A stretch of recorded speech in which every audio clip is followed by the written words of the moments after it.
Welcome to Know Happiness, a podcast where we seek, find, and sustain happiness in some of the most unusual places. Today, I'm joined with Diane. Diane is a Reiki master, Mama D, known to our spiritual community, and of course, mother to 3 beautiful children, and a dear, dear friend to me. Welcome, Diane. Thank you. It's been a long time coming having you on. So I'm really grateful that you made some time for us to share about your life and your experiences because they're pretty incredible. Yes. So the very first question I ask all my guests is, what is happiness to you? I think happiness is like a state of bliss for me. Kind of like when the sun shines on your face and there's like a little bit of wind and you're just in nature. I just like that feeling of bliss. Yeah, that sounds amazing. Yeah. And I can totally relate to that feeling and also to it being in nature. Yes. It seems like you're so, or I'll speak for myself, so capable of reaching that blissful, peaceful, happy place out amongst the trees and nature. In nature, like on the weekends when I get to sleep in and then I take Mojo for a walk through the park, like I literally could almost like burst into tears. I'm so happy. I'm just like, this is my happy place. I love it so much. Do you ever get that way? When you said burst into tears, there are moments when I'll be driving and the sun is shining and it's like I feel more connected to source, spirit, God, whatever you call it, that it brings tears to my eyes. And like that breath. Yeah. That deep breath of just connection. Yeah. I love it. So let's get into getting to know Diane. So for listeners meeting you for the first time, how would you describe who you are beyond your roles and your responsibilities? I would say I'm like a sporty spice kind of girl. I love my sports. I love to be happy and joyful and laugh. It's been fun to get to know that part of me now. I was going to say, because we've known each other going on about 3 years, I believe. And the Diane that I met originally to the Diane today, there's just been such an evolution. Yeah. And I have adopted I'm in toddler mode after our vacations of where you just like, I don't want to make any decisions. I just want to relax and go with the flow. Yeah. So it's really awesome to see that's not just on vacation. That's now an everyday practice for you. It really is. And it's just like not buying into everybody's unhappiness. Yeah. And there can be unhappiness and chaos all around me. And I'm just like, I'm in my little mode. I'm in my happy mode. And it's sustainable. So when you hear the word happiness, how do you think, like, what does that mean to you today? It means like no negative self-chatter ever. I just really don't have it anymore. I used to be negative self-chatter all the time. I don't have it anymore. Like if I'm thinking about something, I'm like thinking about like what I'm going to do next. Am I going to tennis? Just getting through my day at work. But it's not even anything negative about myself in the work, just like the tasks that I have to do at work. Where before it used to be like, oh, I'm so tired, or the negative thoughts about myself, like, oh, my hair looks this way, or I look ugly, or I don't fit in this room, and there's nothing about that anymore. Where do you think that like, was it a moment and a shift, or do you feel like that has just snowballed from all the work that you've done up until now? It's been a snowball, and like I started like in the beginning, just getting energy work, weekly, and just. I think as you elevate yourself in your vibration, it just doesn't feel good to think bad thoughts about yourself. And then like when you're talking to people, you're like, oh, like I could help them by telling them like, hey, if you have a bad thought about yourself, flip it and, think something good. And you're just like, oh yeah, right. But no, it really works. And then all of a sudden, it's that simple. And then all of a sudden, there's no more bad thoughts that you're thinking about yourself. When it used to be all day, every day. Incessant. Yes. That's beautiful. And I think so important, especially for women, to hear that, because it seems to me from where I'm sitting that it really is a struggle most women share.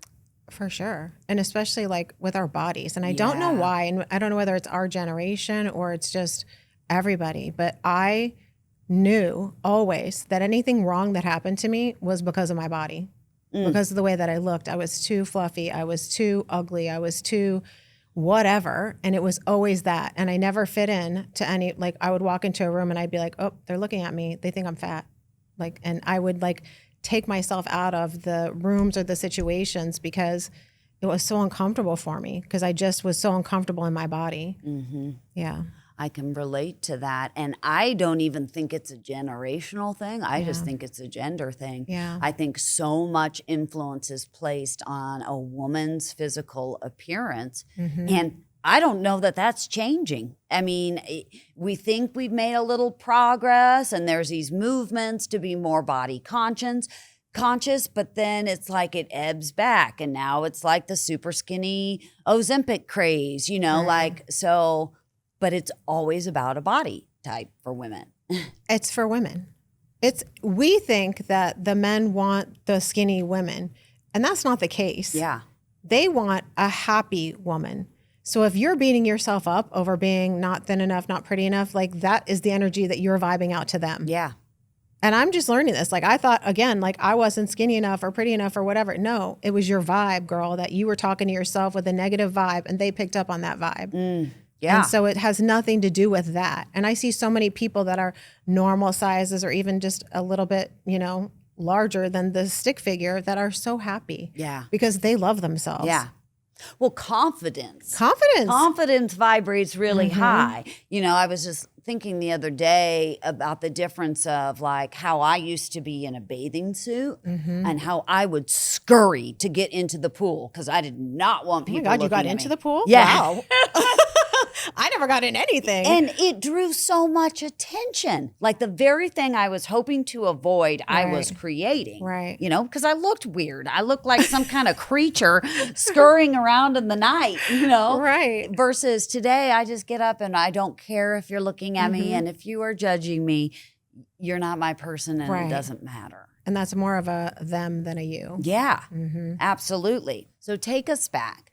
What was life like in one of your hardest seasons? Heavy, really heavy. And I was like drinking and smoking and just being like cranky, chip on my shoulder, working all the time, tired, just could never, I felt like I couldn't catch a break. And I felt like everywhere I looked, like everybody else's life was easier than mine. And I was like, what are they doing to catch a break in this life? Because I can't catch one.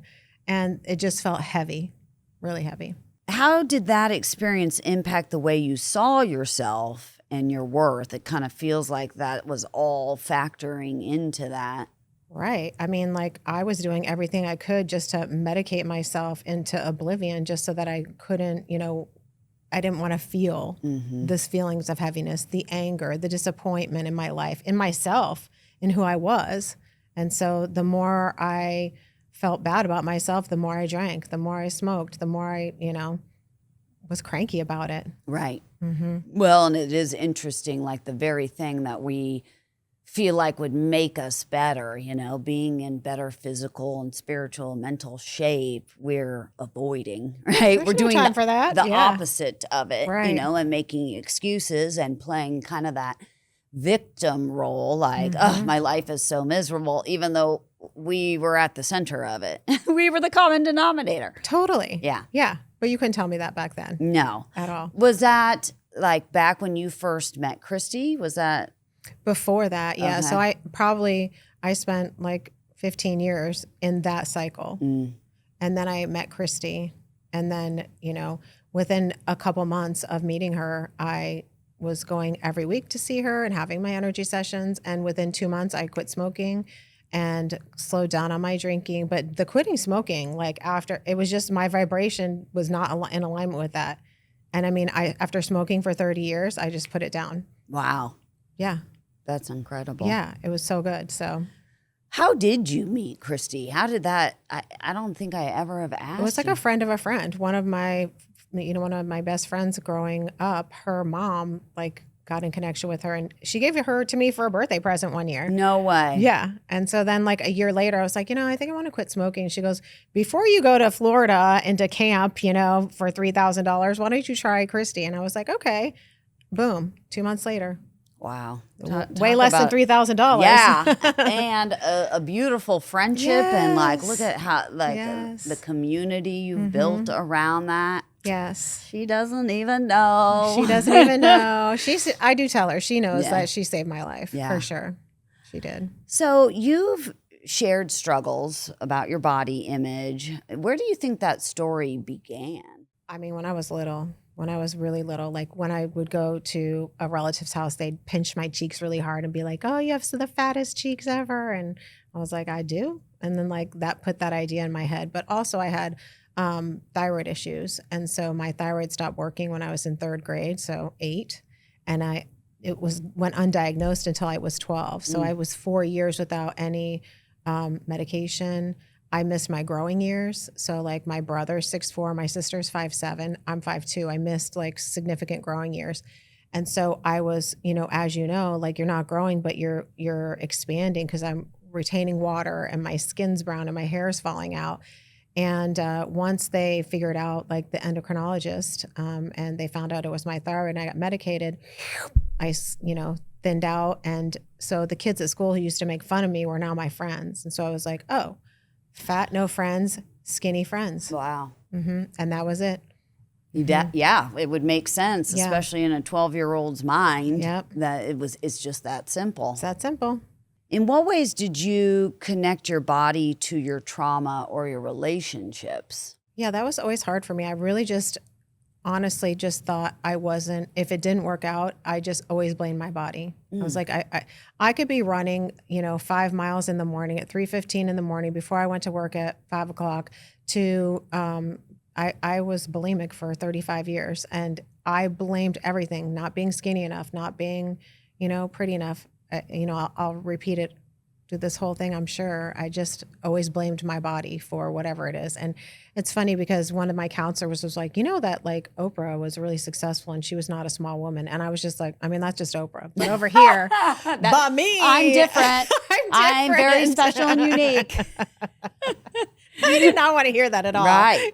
Because that was what I blamed everything on. And like thinking about it now, like I'm so, I've forgiven myself, but it's just like how hard I was on my body. And she kept showing up for me. Yeah, she did. Like, and how strong she is, even though I was like mean mugging her every day, so.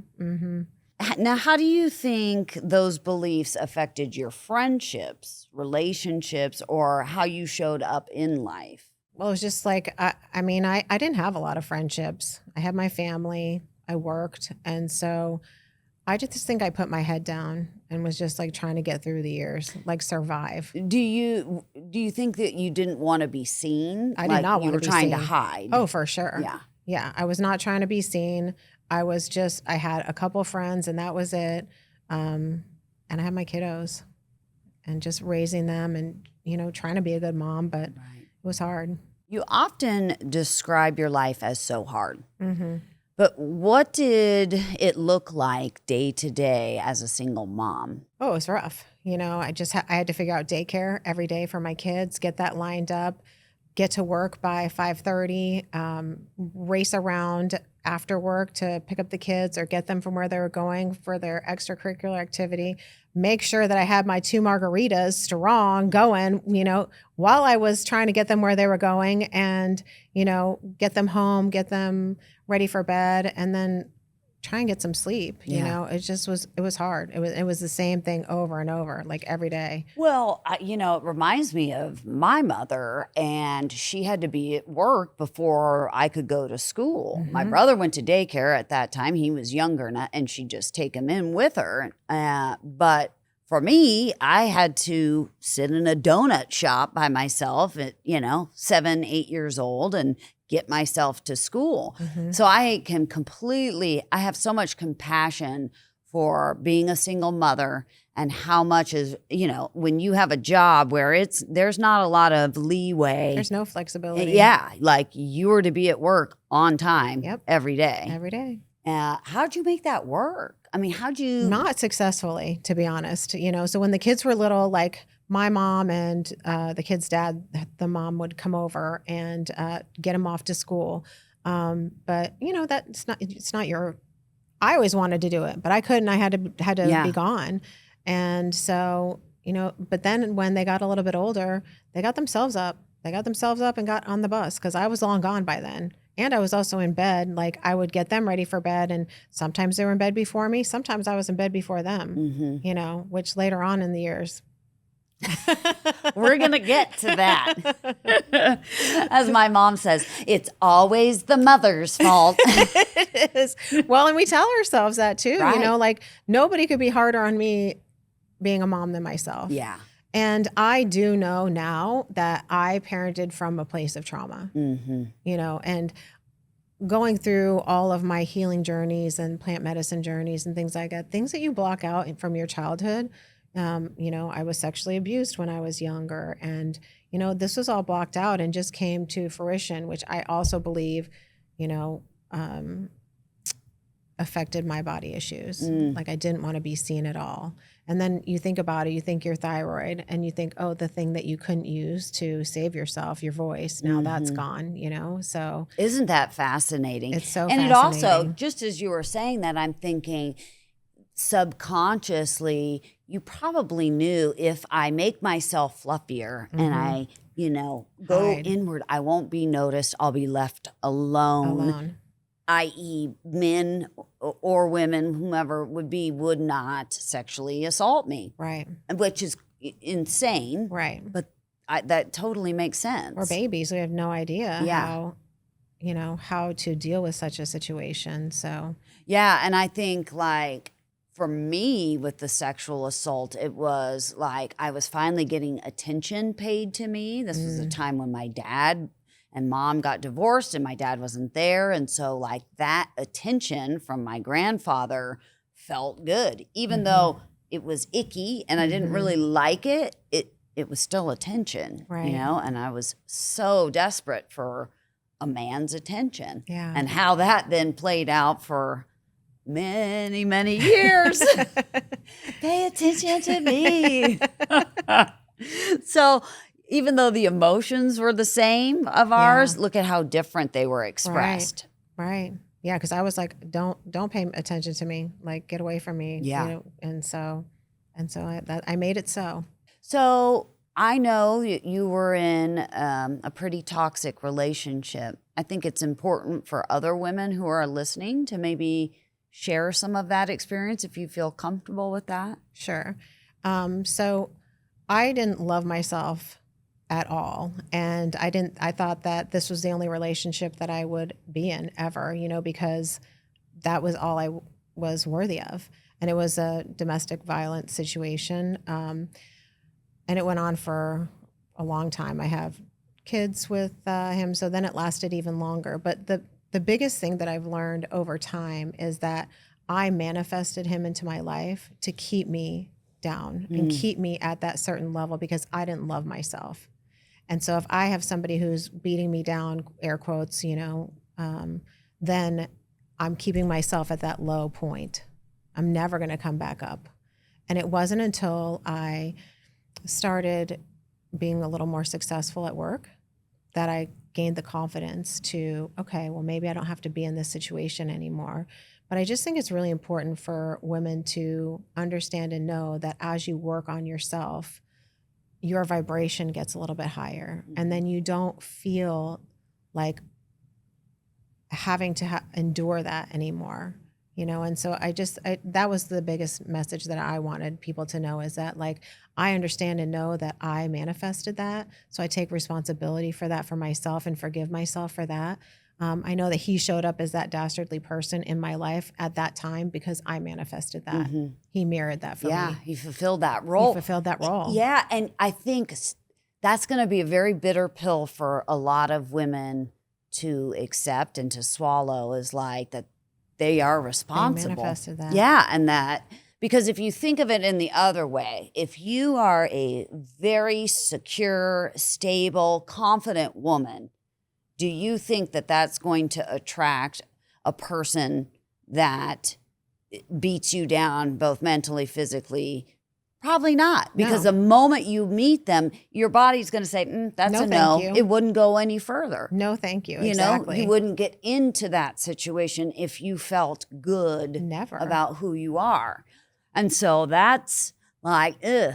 It is a hard pill to swallow, but something that I learned along my healing journey too is that like we have a soul family that we all sign up and we have contracts and we come to this earth. And there's a lot of people that want to sign up to be your friend in the lifetime. Nobody wants to be the dastardly bad guy. So what kind of best friend is it of yours, best soul family best friend, that would sign up to be the abusive partner in your life? They're your best friend on the other side, because nobody wants to be the bad guy in this life. Right. And so I can look at that in situation and be like, okay, you know what? That's right. You know, nobody wants to be the bad guy. And this person who must be a best friend of mine in my soul family to sign up to be the bad guy in my life for almost my whole life. Right. Right. For your evolution. For my evolution, to help me. Right. And so if I think about it that way, there's a lot of forgiveness that comes through, you know. That's really beautiful. And I also think too that when we can learn to have compassion for those who harm us. For sure. Because again, they're coming from a wounded place as well. People hurt people. They do. It's cliche, but it's so very true. Yeah. And it doesn't mean you accept or condone the behavior, but Right. you can understand it. For sure. I mean, I parented from a place of trauma. He was a husband and father from a place of trauma. So, Right. you know, and how we communicate now is delightful. Yeah.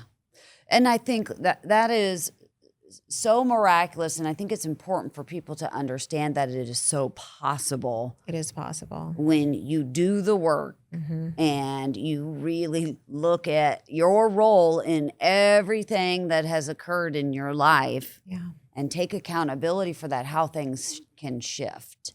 I mean, it seems you have a pretty amicable relationship with him, and he'll forever be anchored in your life because he's your children's father. Right. So the fact that you now have a relationship where you don't have to be best friends, Right. but you can certainly We can co-parent. we coexist. Yeah. Yeah. And what did he do in this situation? Nothing. He's still the same person, but I worked on me. And so when there's fights between him and fights, you know, just like arguments between the kids and him, I used to be very invested. I would have a visceral reaction to it. And now I'm like, well, that's their dad. They've got to learn that it's their journey. So that has everything to do with them and nothing to do with me. And so then I became unbothered by it. And now, you know, nothing affects me that has to do with them. I think that is absolutely incredible, and it's Thank super you. inspiring. And for women who are listening who are in a relationship, and it may not even have to be domestic violence. Right. It can just be a relationship that you know in your heart of hearts isn't for you. Right. And yet you keep hanging in there for, you know, whether it's being afraid to be alone, or that you won't find another person, or this is as good as you're going to get, or all the stories we tell ourselves that the self-betrayal, you know, is real. And until that shifts, you'll stay stuck in that loop and on that wheel forever. Yeah. Something that I see a lot of is like people are so dependent. Their happiness is so dependent on their partner. Like if you're in a good mood, or if you treat me right, or if you do what I ask you to do, or you don't, or you do this. And really it's like how you are to yourself, because they're just mirroring, right? They're mirroring what you feel about yourself. So if you just turn the spotlight back on yourself and you just work on yourself being happy, they're going to show up different. Yeah. I am pure proof of that. You know, so you just like you, all of women, you know, just take care of yourself. Yeah. And just be happy and wake up and just start the day with joy and gratitude. Yeah. Stay in your lane. Stay in your lane. Yeah. If they're doing something you don't like, don't worry about it. Yeah. Don't worry about it. Yeah. Great advice. What started to shift for you all those years ago? Was there like a specific moment, or was it more gradual? It was more gradual. Like I wanted to quit smoking, and, you know, a man that I'd been seeing, we saw each other on and off, and he got married, and I had no idea he was even seeing somebody else. And so that was delightful. And so at that point, I was like, there is something going on here. I really need to start paying attention to myself. And I think I was like, I need some help, really some help. And I wasn't getting it, doing what I was doing. So, I just really started going on healing journeys and plant medicine. I also think plant medicine is a game changer.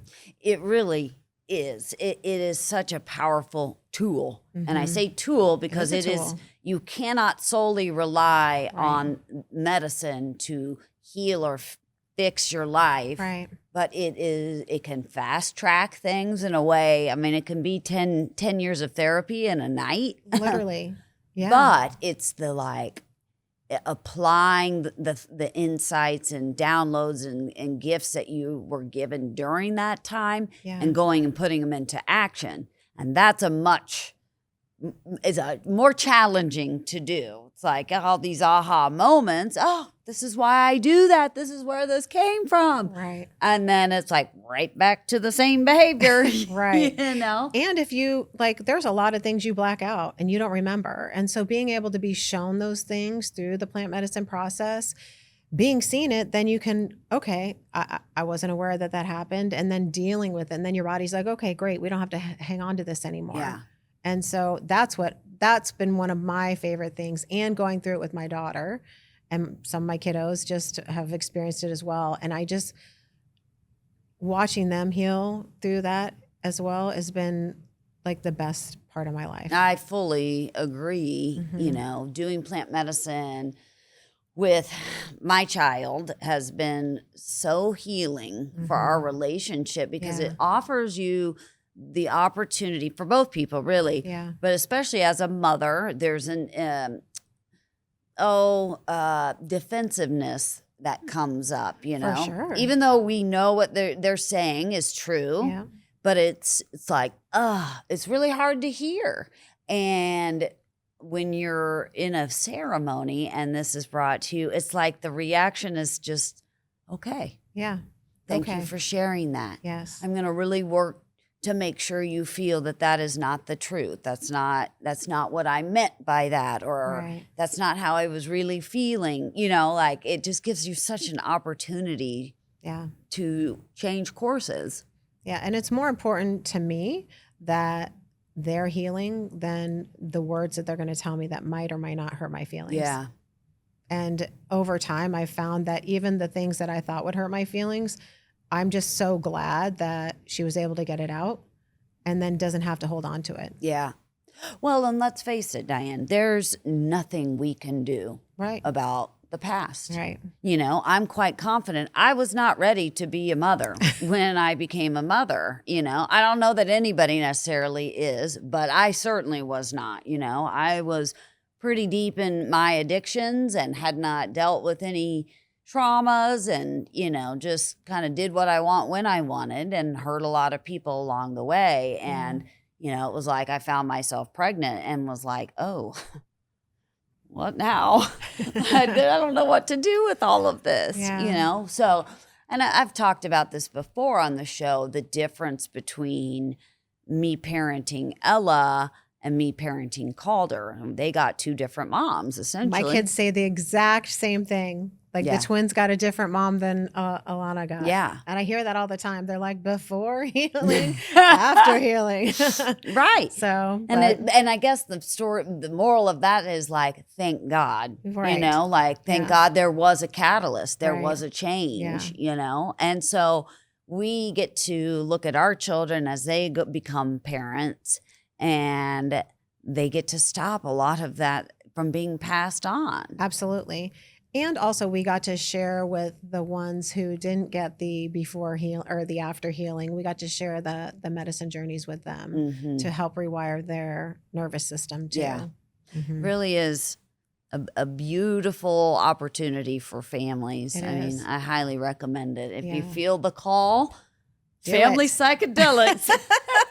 Exactly. What beliefs did you have to unlearn along the way? Well, all of them? All of them.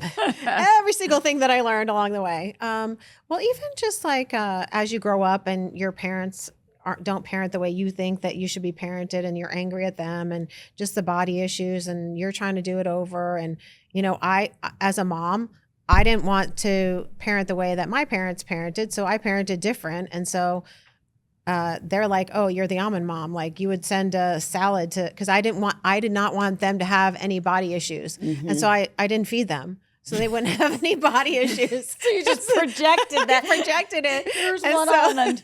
Here's a salad. Here's one leaf of lettuce. But so I did the opposite to my kids. Yeah. And so I think like now we've discussed it and we've learned that their kids are not going to, that food's just not going to be an issue. Yeah.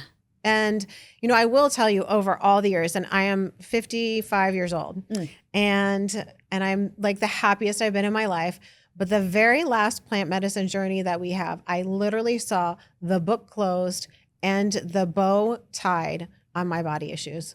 Like, they're just never going to be there again. Wow. Was so happy about it. And I'm like, I could eat, drink, do whatever, and my body will not betray me ever again. Boy, that feels like freedom. Freedom. Yeah. I mean, so free. Yeah. Like, I just don't think about it anymore. It's never anything that is in my mind at all. I think I'm in the space where the comments are far less and far often. But when they do arise, I know what to do with them. Right. I'm not going to feed into it. I'm not going to say it out loud, because you give it energy. Right. It becomes so much bigger than you are. And I'm certainly not perfect, but it's very inspiring to hear that, like, it's just not even a consideration. Not at all.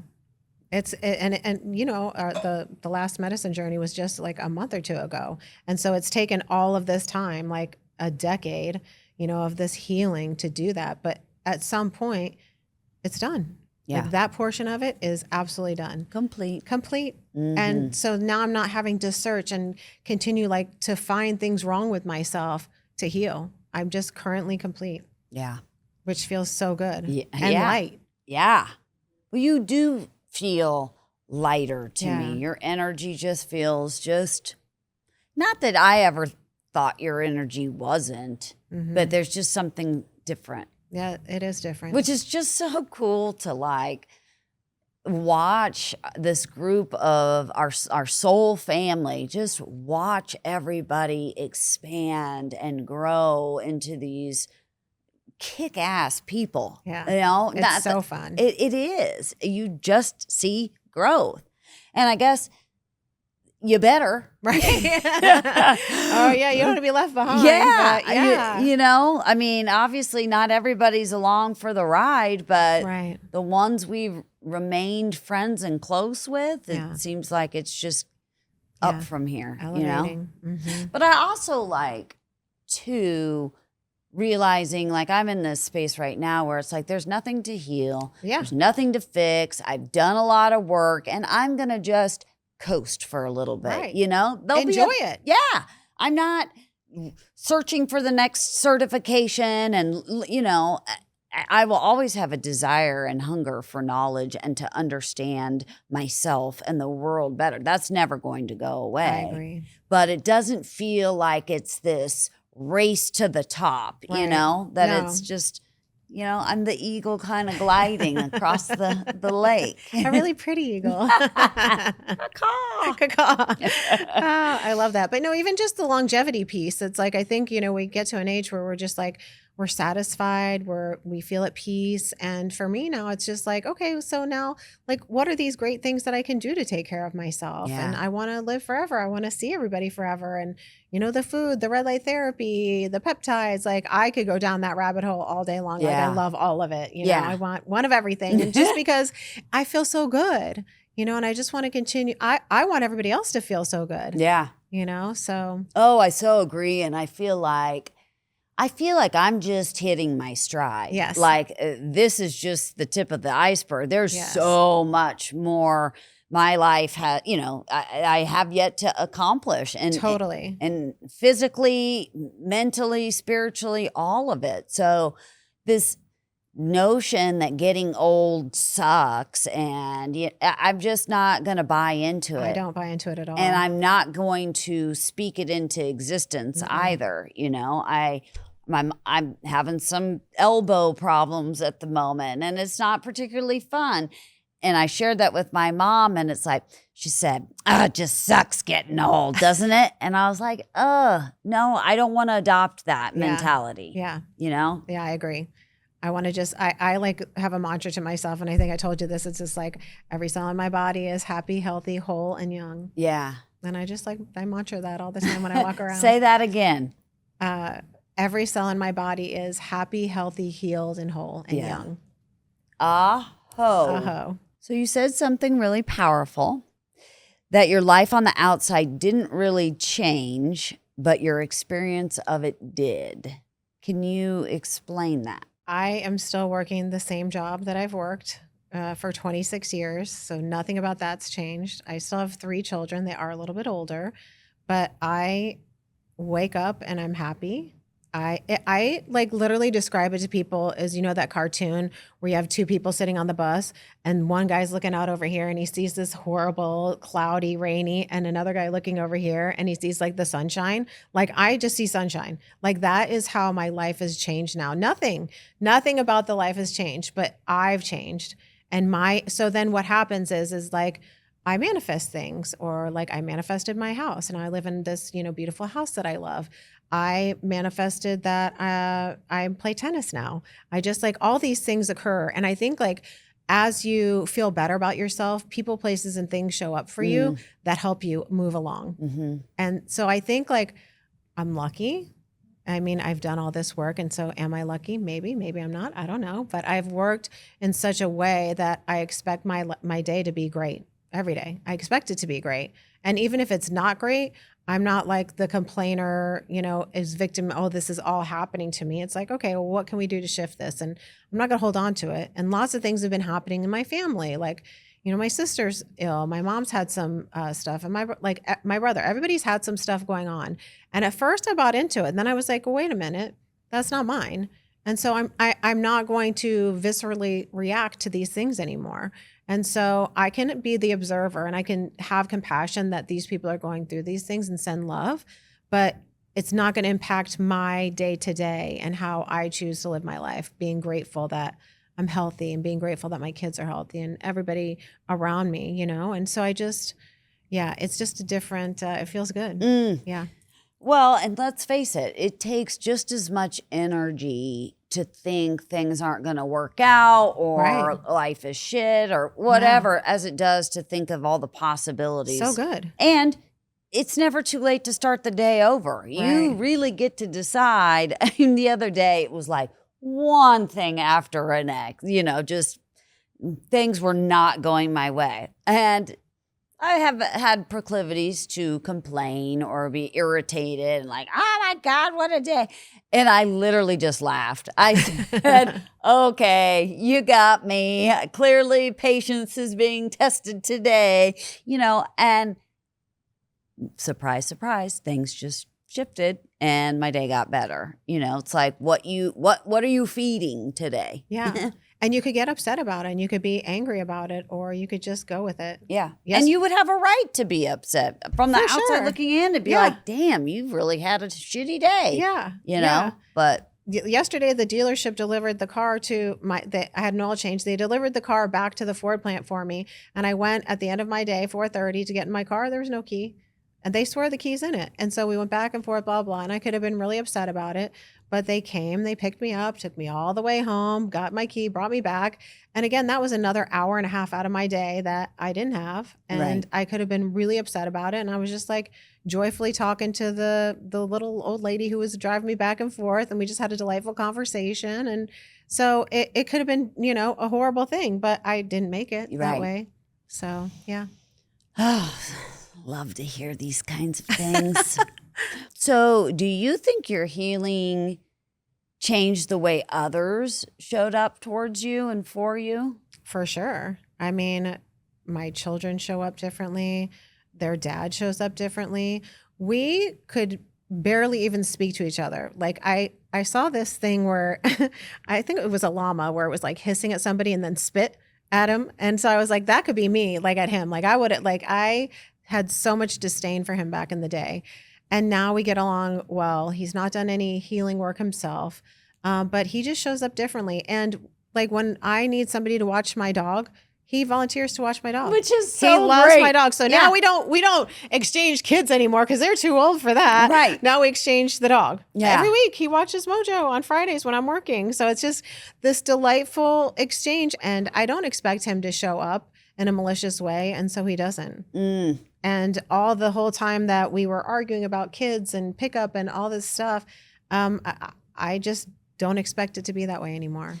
You know, and I wonder if some of that too is because you aren't expecting him to play that character for Correct. you, that it opens up and frees him to actually be more authentic, be more kind to, it's just interesting. Yeah. To me. Yeah. Not saying that him and the kids or him and whoever, they don't have their beefs every now and then, but I'm just not in it. At all. Like I'll even witness it. And I'm like, what was going on? Oh, I didn't even hear it. The universe protects me. Like the door will be closed, or the universe protects me. Yeah. So yeah, it's a unique thing that I've noticed. How do you think you approach relationships differently? I just think that I'm more peaceful about things. I don't have a whole lot of expectations for people. So when and I don't mean that in a mean way. I just mean like I don't put expectations out there for anybody to disappoint me. So they just show up how they are, and I enjoy that, and that's great. Now, when my kids come home from college, I would like to see them. So I do have that expectation, and sometimes that's overwhelming for them, but I just miss them so much. But for the most part, I'm pretty chill. Yeah. It takes a lot to get me fired up anymore because I can't be bothered with it. Well, they say expectations are resentments waiting to happen. Yes. And it is true. It doesn't mean you can't have boundaries or make what you want very clear. That doesn't mean that you get to expect that someone else is going to do that. Right. You can't make people do something they don't want to do, period. And so I've just come to the fact like, hey, if I'm going, what I've noticed out of my kids is the more that I let go of that sort of situation, the expectations that they're going to be around, the more that they're around. Well, think about the energy of it. Yeah. It's a pulling, like I want you, I need you to be around me, I need you to come and hang out versus, okay, well, it's that push pull. The more someone pulls at you, the more you push them away. Exactly. And when it's like, you can come by, I'd love to see you. Right. It's like, oh, well, what do you mean? I'm going to come over then. I'm going to eat your food and sit on your couch. Exactly. All weekend. Exactly. It's just different. Yeah, it really is. So, yeah. I think about that in like intimate relationships, partnership, like being needy of someone's time and affection and the energy that puts out. For sure. I mean, I think for myself, it's been, a long time since I've had like a, like a serious relationship. And I think like, I think I would approach it differently now, like not being unbothered, but kind of like, if you want to be around me, that's amazing. And if you don't, like, that's okay too. Cause I am so fun with myself. Like I'm going to go play tennis and I'm going to go. I'm living my life. I'm living my best life. And so like, if you want to come in and like have a good time with me, that's awesome. But I'm not going to be upset if you don't call me or don't want to be around me. It's just not my vibe anymore. Like I don't care. And so I think, and I'm also like trusting in the universe that the universe is going to bring me somebody that is just perfect for me. Yeah. And so I'm just not desperately out there anymore. Yeah. I think even that's a big change for you in the last year and a half. Yeah. Because I can recall that. Like there was a longing, and it makes so much sense. Yes. We all, want that partnership, but it's like you have fallen in love with yourself. Totally. And now that's like a whole different Diane it is. To the world. Yeah. And I feel it. I feel so good. And and to me also, like, I want my partner to feel so good about themselves. Like, I don't need them to be desperate for me either. Right. I want them to be happy and joyful. Don't want no wounded bird either. I've already helped a lot fly the Yeah. nest, so I'm I'm not trying not to do that momming anymore. anyone. No, Yeah. exactly. And I don't want that role. I just, Yeah. I'm at that point in my life where I'm seriously having like the best time ever. And so to have somebody is great. It's just not necessary, but Yeah. it would be fun. Yeah. It would be a good time. It's an addition, not the everything. Right. It's a delight to have somebody to play with. What does having a good relationship with yourself look like today? I think we just went over that a Yeah, little bit. I It's kinda do just, too. yeah, just like really like enjoying myself, like waking up full of gratitude, being appreciative. And like, do I love my job? No, but I am appreciative that I live a really good life because of it. And I am happy with the relationship that I've developed with like my tennis and my tennis friends and uh, even nature. Like it sounds so silly is to have a relationship with nature, but I talk to the trees. Like when I go out there, I'm just like, oh my God, look how cute you are. You guys are so fancy. Look at those leaves. Wow. Just really having that exchange feels so good. Well, and it's such a perfect season as Yes. everything is blooming and just it's like so inviting and calling you to come marvel and it's Yes. how do you create ease in your life even when your circumstances don't change? It's my self-talk. Like I just don't buy into any of the negativity. I don't buy into any of the Mercury retrograde and all these things are going to happen. And even if they do, so what? I'm still the same person. I still have the same activities. A lot of people, and not to bring up politics, but it's like I've been alive for all this time and there's been this president and that president and I still wake up and I go to work and I come home and I still Right. wake up and I come home and I go to work. And so it doesn't matter who's there. Right. So I just am unbothered by all of that. Well, And I think that we need to get a tattoo for you that says unbothered. unbothered. Like just unbothered. unbothered. I'm just not buying into anything that is going to distract me from my peace and harmony. Yeah, unbothered, unburdened. Yeah. Mm-hmm. Love it. What would you say to a past version of yourself who was in the middle of all that pain? Well, first I would give her a hug and say that everything's going to be okay. And just not to take everything so seriously. It's not all that serious. We think that it's so serious at the time, and tomorrow's a better day. And you think today is the worst day of your life, but tomorrow is going to be better. And the day after that, even better. So I think just not to take it so seriously. So what would you say to someone who's kind of just starting their spiritual journey? What practices or what would you tell them to encourage them to embrace this lifestyle? So something that I did in the very beginning that I still do to this day is I meditate. I use the Insight Timer app, and I just pick like if you have 10 minutes or 15 minutes or 30 minutes, I do a meditation almost daily. And that is, so I learned that 5 minutes of meditation erases 8 hours worth of stress. So it's so key. And then also like Abraham Hicks on YouTube, just go to YouTube, type in Abraham Hicks, and whatever pops up is the thing that you're supposed to hear that day. And they're all different. Everything is different. And I think those are the two main things that I started with. And if you can get some Reiki done, get some Reiki done. Find a good Reiki practitioner in your area. Exactly. Yeah. Yeah. And it's really fun to watch you step into seeing clients a little bit more. And, as you're nearing your retirement from your corporate job, what is next for you? Like there's so many exciting things on your horizon. So many exciting things, because I think like there's like different buckets of people I would like to help. Like I would love to help like young girls going through trauma and having like eating disorders or sexual trauma or any sort of abuse. I would love to help that. And then I also have like the experience of corporate America. Like I could help corporate America. And how do you relate to your employees? How should you be speaking to your employees? How can you get more out of your employees by being, kinder and gentler, but still being firm and having expectations of your employees? So there's like different avenues that I think that I would love to go down. I'm 3 years away from retirement, girl. So yeah, it's coming soon. It's gonna be here before you know Yes. it. And I think of like what Christy just got hired to do. Yes. And there's such a move and push towards our woo-woo practices, that they are the value. I mean, just the other day I heard like they're psychedelics are getting ready to like have way less restriction around studies. That's huge. It's huge. It's going to change a lot. It will. And quickly. And I think meditation, Reiki, if you are able to do even like microdose mushrooms or something that just is light and can get you started to rewire your brain. Yeah. I am so sold on that.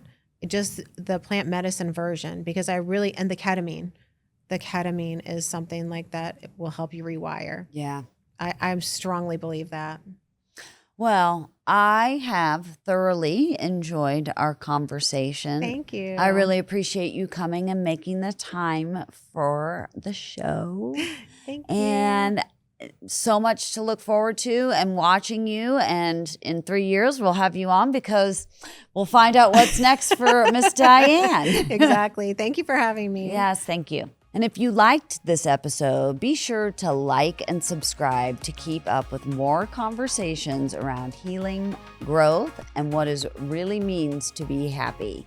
Until next time, be kind to yourself, listen inward, and keep following what lights you up.